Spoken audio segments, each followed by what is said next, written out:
channel. Today we have an interesting one. Homelander versus Jujutsu Kaisen is embarrassing. Now off rip, I'm gonna go ahead and put my prediction and say that Homelander could not keep up with Jujutsu Kaisen characters. I think this is gonna go in favor of Jujutsu Kaisen, but this video has 1 million views. I'm very curious to see what the opinion of the masses are. As the strongest character in his universe and one of the most violent and unhinged characters I've ever seen, Homelander stands. It would be so fucking awesome to see Homelander just get humbled in the most disgusting way. As one of the most terrifying and intimidating villains in recent television history. Homelander is someone that only exists in the way that he does due to his power and feelings of superiority over his entire world. Today, I'll be seeing just how far that elitist mindset takes him. And in order to do so, just as I have with many other characters in the past, I'll be placing him against the Jujutsu Kaisen universe, testing the Homelander's real strength.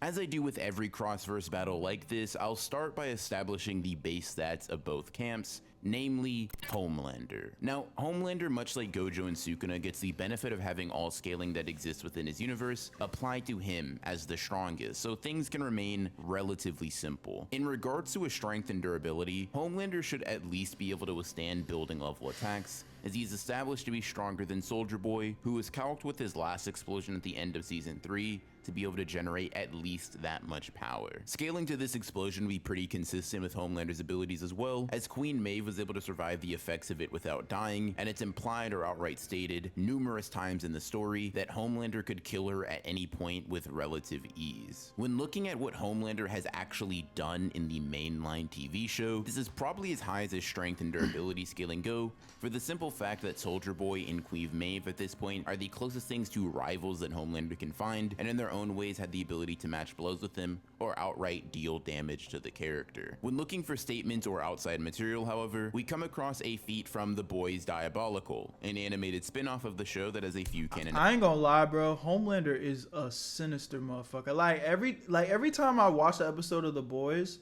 and Homelander's on screen and he's like tweaking, I genuinely feel uncomfortable. Like, bro is, I don't know, he's a different type of character. Well done by the actor, bro. So good. Episodes to the main story, and in the episode 1 + 1 = 2, Homelander is able to survive the heat and concussive force of a chemical plant blowing up directly in his face with minimal damage. Due to the size of the explosion in the chemical plant itself, this feat was calculated to require city block levels of durability on Homelander's part to survive, which is a definitive upscale from his previously established durability and strength. This would basically be the limit of his power unless you look at a statement made by Madeline in which he says that every weapon on the planet is incapable of harming him, which would logically include weapons of mass destruction like nuclear bombs. If this were the case, this would mean that Homelander is capable of withstanding attacks that could level an entire city, which is significantly more impressive than anything he's actually shown on screen. The validity of this statement is rather ambiguous though, as it's only stated at one point in the story by a character who would have much reason to embellish or outright lie about the power of someone that they consider to be their personal weapon. Leaving this as a potential high-end skill for Homelander though, it would mean that he can take nukes to the face without worrying for his life. I want to make clear that this doesn't mean that his attacking power is in the same ballpark, and that would probably more closely align to a city block or even building levels of durability shown more explicitly in the show. In regards to speed, we know that Homelander can pretty regularly fly at speeds exceeding that of sound, as this was recorded when he was searching for Translucent in Season 1. This level of casual speed is in line with him being superior to Bro, it's like, even this right here, just imagine talking to Homelander this close and he could just literally look at you and just fucking eye beam your brains out.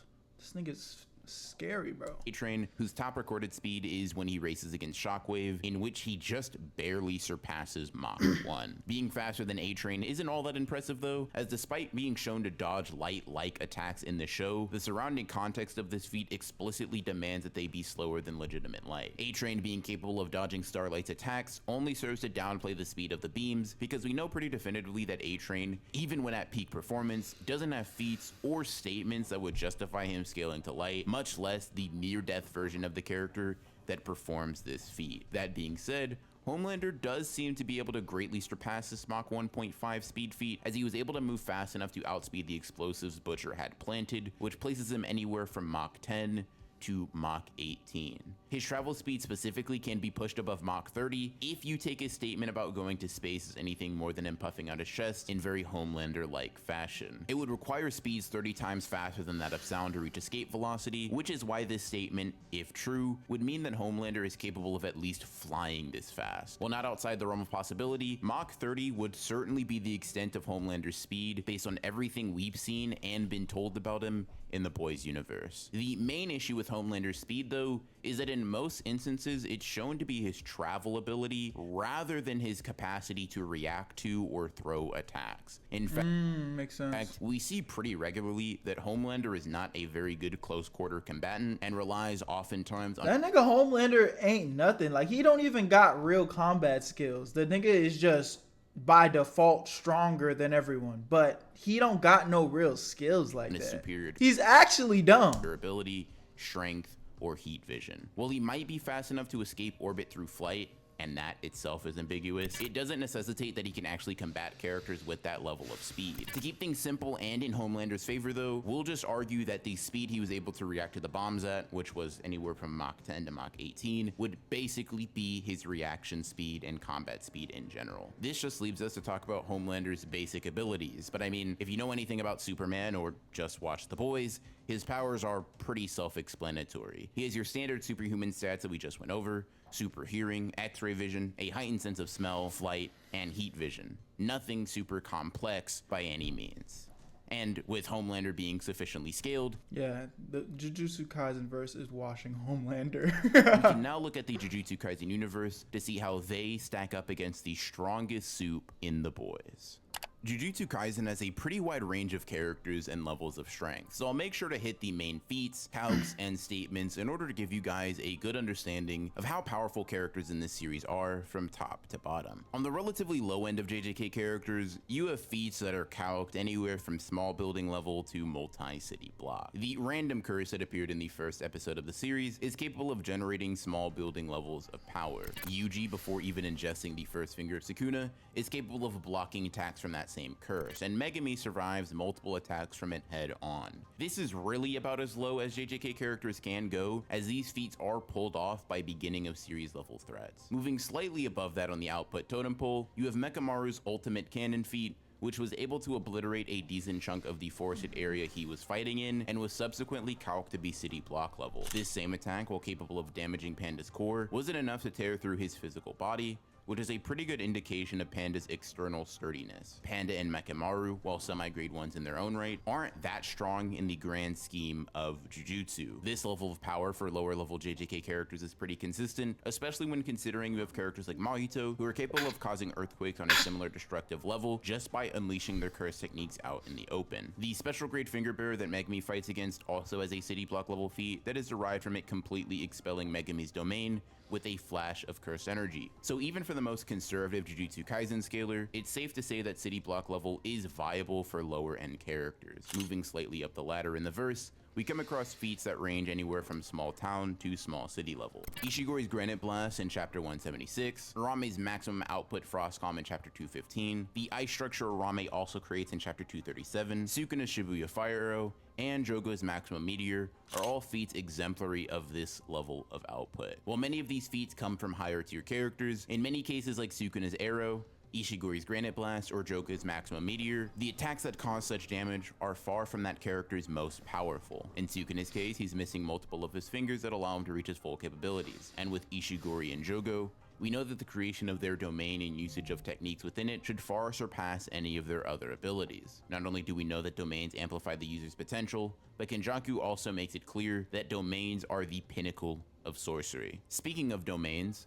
the domain scaling argument kicks things yet into another gear and makes any character equal or even relative to Dagon and Jogo capable of outputting at least mountain levels of energy. This is simply because the creation of a domain entails that a separate space is created from cursed energy, meaning that Jogo's construction of a mountain and Dagon's creation of an island do in fact scale to their output ability. While the outside of the barrier isn't nearly as large, we know that the interior and exterior of the domain are contradictory due to the manipulation of space granted by barrier techniques in general. This is to say that the outside and inside dimensions of a domain being incongruent isn't an inconsistency within the scaling, it's simply a feature of the ability. We know for certain that characters like Gojo, Sukuna, Kenjaku, and Yuta should all be capable of clashing with and winning against the likes of Jogo and Dagon in a domain battle, which would place their maximum output of cursed energy on that level as well. Now, a mistake I've made in the past when using this argument is saying that the domain scaling necessarily correlates to a character's durability or output outside of a domain, and that's just not the case. At least not always. When discussing anomalies like Gojo and Sukuna, that's much more likely, in part because we see Gojo outright tank Jogo's domain attacks, but in most cases, this just wouldn't be an applicable line of reasoning. Instead, characters of this caliber should just be able to exert that much force when using a domain or some other analogous form of cursed energy output. What substantiates the domain scaling a bit more, at least for the higher tiers of JJK characters, comes from Gojo causing an earthquake in chapter 221, and him being stated to be capable of powering an entire country with his power alone in chapter 200. Both instances lead to potential idling levels of output being possible on Gojo's part, and in the earthquake feat specifically, it's plausible that Satoru didn't even use any offensive techniques, and the mere unsealing of his power caused that. In which case, the level of strength him and Sukuna have access to would increase even more. If you wanted to, you can push the envelope even further with some planetary statements and feats that come from Yuki's black hole creation, and Sukuna being stated to potentially be a world-ending threat, but these either come from hyper-specific circumstances that likely won't be created in this video, or potential embellishments of the aforementioned character's power and destructive ability. In general,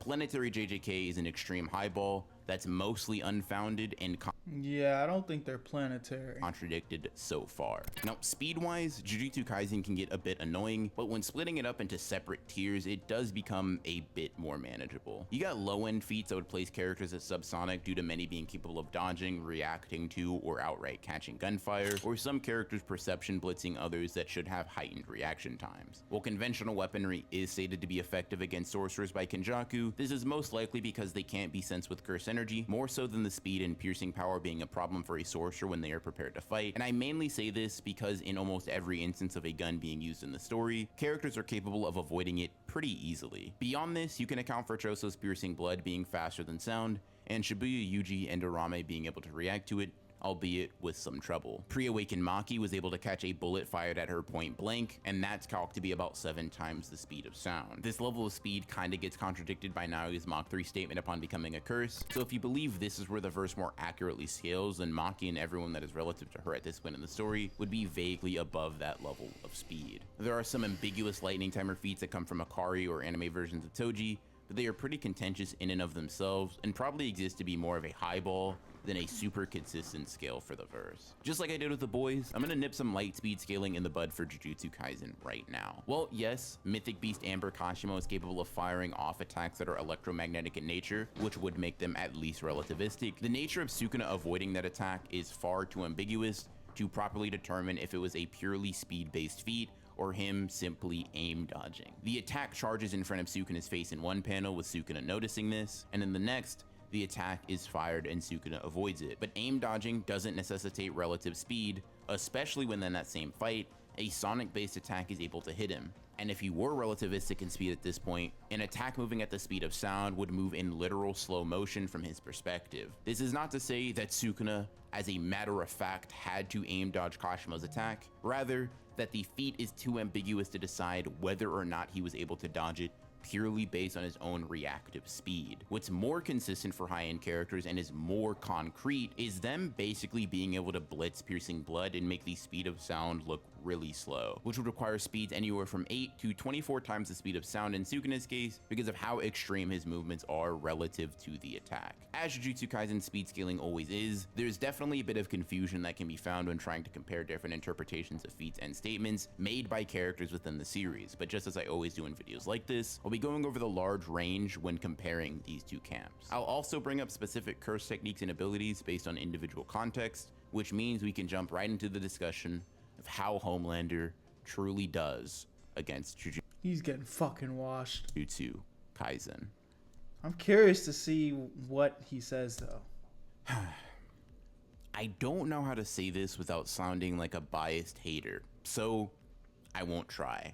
If Homelander steps foot in the Jujutsu Kaisen universe, he's getting absolutely cooked by a pretty large portion of the main cast. Facts. From a stat perspective, Homelander actually does have the advantage over a decent bit of JJK characters, especially the lower tiers, but he honestly gets outclassed strength-wise pretty early on. The best durability feat Homelander has, you know, the one where the chemical plant blows up in his face. Yeah, well, Ishigori's first on-screen granite blast would literally turn him into ash. That same attack that Ishigori can casually spam is the attack that would take Homelander off the map like it's nothing, at least if you're abiding by his demonstrated feats rather than ambiguous statements, which we will talk about, but first let's talk about what Homelander's actually shown. Now, to give him his credit, Homelander would basically be able to physically overpower characters up until he reaches that special grade, high grade 1 level of character, and then he just gets smacked up with no difficulty, and that's not when accounting for Homelander's lack of skill and arrogance. Even if you were to plug the controller into Homelander and make him fight as intelligently as you possibly could, he would run up to Ishigori, he would run up to Yuta, he would run up to Yuki, Kenjaku, or any of the Disaster Curse spirits and just get fucking washed, fried in a straight up fight. When leaving Homelander in character, there are honestly a lot of lower tiers that mess him up too. Take Iguruma for example, a character that by all accounts is pretty weak in the physical department. One opening of his domain, and all of Homelander's powers are getting confiscated without a doubt. And from that point, he'd just be fighting up a mentally frail man with a god complex and no powers. Now, you may rebut this by saying that Homelander has no cursed energy in his universe, and that would extend across verses. But when making videos like this and discussing these kinds of scenarios, I generally approach it from the perspective of any given character being given the equivalent of a normal human's amount of cursed energy in Jujutsu Kaisen, which would give him an insignificant amount of the stuff to be caught within a domain. If you don't like this point though, you'd also have to accept that Homelander wouldn't even be able to kill a flyhead due to his lack of cursed energy, and I'm gonna be honest, that's just against the spirit of the match. You have to take some creative liberties in making this line up, but I think just having the characters and their powers interact as they should makes the most sense. Now, even aside from Higuruma's domain, most completed domain expansions just put Homelander through hell. Gojo and Sukuna's domains have obvious results. Yuta's hitting him with all kinds of techniques that he just isn't equipped to counter. Yorozu is erasing him from existence with Perfect Sphere. Kenjaku's crushing him with gravity. Jogo is melting him. Dagon is making him get eaten by fish. And Mahito will irreparably transfigure his soul. Even Megami's incomplete domain has the win con of sinking him into an abyss of endless shadows due to Homelander being incapable of applying cursed energy to his feet. And when acknowledging that Homelander's best attack potency feats are anywhere between building to city block level, well, even low tiers can stand to take attacks from him without being in danger. Keep in mind, Episode 1, Yuji and Megami were getting smacked by a curse with strength feats comparable to Homelander's best. Even without domains, Yuji, Yuta, Maki, Toji. Yuji is giving this nigga the hands. Gojo, Megami. Especially if you just seen Homelander do some foul ass shit, which Homelander would do. Sukuna, Kashimo. Boop, boop, boop, boop! Ishigori, fucking Yuki, him up. Kenjaku, Geto, and several other characters just put the mitts on Homelander to no end. Even with the noted speed difference, it doesn't matter for many of these matchups because his attack potency just sucks. Even if you highball his punches and lasers to city block level, those same attacks would just get tanked by Panda. So you can imagine how little they'd hurt characters with real solid durability feats. And conversely, the Jujutsu Kaisen characters would not have any trouble hurting Homelander for the most part. Now, this level of embarrassment occurs even when Homelander is 1v1ing a lot of these characters, and I'm sure you can imagine this gap growing exponentially wider with Jujutsu Kaisen being put into effect. Now, if you were to argue that Homelander really Jujutsu Kaisen, that's hilarious, I just picked up on that, is more durable than a nuke, then he'd still get his ass kicked, just by less people. Basically, anyone on Dagon's level and above with a domain would absolutely fry him due to the aforementioned domain scaling. Now, a really funny fact popped into my head as I was talking about Homelander getting tossed and turned like a salad, and that's the fact that he just really sucks at fighting when you look at him. Like, you could take Homelander and almost any character in JJK, make it equal stats, and he loses. I'm talking Haruta, I'm talking Nobara, I'm talking Ino, Charles, Awasaka, Haba even, all because he is that unskilled and pretty basic in his moveset and fighting style. Now, this aside doesn't impact the actual outcome of the main topic in this video, but I thought you guys would all get the same kick out of that realization as I did. Yeah, like nigga has no skills. He just literally benefits from the fact that he's stronger than everyone else in his verse. In any case, but put like literally just lower the fact that he can just tank everything within his verse. Most people in his verse are fucking Homelander up. I'm saying if Homelander was like had the same like durability as like regular heroes within the boys. Like, bro doesn't even know how to fight for real. And if you highball Homelander, Black Noir is fucking up Homelander if it wasn't due to the fact, obviously, you guys know what I'm trying to say. Let me just shut up. His durability and his speed to the highest extent possible, and you place him up against Jujutsu Kaisen's strongest respectively while downplaying them, he still gets absolutely cooked. Gojo doesn't even need Infinity to assist him in the fight, as his physical stats would allow him to bully him up close. And Homelander might just have a mental breakdown trying to figure out why invisible slashes keep tearing him apart if he were to go up against Sukuna. If you couldn't tell already, Homelander just does not stack up to the Jujutsu Kaisen universe in any way, shape, or form, even when running the ones with the characters. And if this were to be a team deathmatch style fight, as this video is framed, that ass whooping just gets worse. If you enjoyed the video and want to see more, that was definitely a W video. The thing is, it's like I felt like the answer was obvious, but the curiosity just led me to like, all right, let me just see. Maybe I'm missing something, but nope, it's exactly what I thought. Homelander would absolutely get from the back if he even tried to step foot in Jujutsu Kaisen. Let me know what you guys think in the comment section. My name's Berto. I'll see you guys in the next one. Peace. Where you at, Berto?